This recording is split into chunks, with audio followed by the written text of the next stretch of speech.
ओं नमो नारसिंहाय नमः।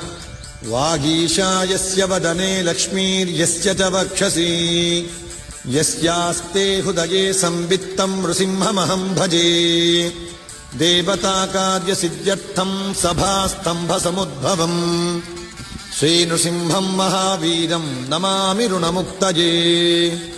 लक्ष्म्यालिङ्गितवामाङ्कं भक्तानां वरदायकम् श्रीनृसिंहं महावीरं नमामि ऋणमुक्तये। आन्त्रमालाधरं शङ्खचक्राब्जायुधधारिणम् श्रीनृसिंहं महावीरं नमामि ऋणमुक्तये। स्मरणात् सर्वपापघ्नं कद्रूजविषनाशनम् श्रीनृसिंहं महावीरं नमामि ऋणमुक्तये।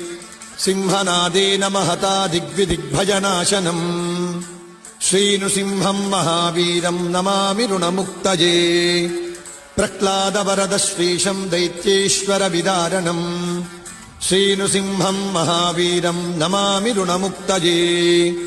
क्रूरग्रहैः पीडितानां भक्तानामभयप्रदम् श्रीनृसिंहं महावीरं नमामि ऋणमुक्तये। वेदवेदान्तयज्ञेशं ब्रह्मरुद्रादिवन्दितम् श्रीनृसिंहं महावीरं नमामि ऋणमुक्तये। इत्थं यः पठते नित्यं ऋणमोचनसिद्धये अनुनोज्जायते शीघ्रं धनं विपुलमाप्नुयात्। सर्वसिद्धिप्रदं ऋणां सर्वैश्वर्यप्रदायकम् तस्मात् सर्वप्रयत्नेन पठे स्तोत्रमिदं सदा।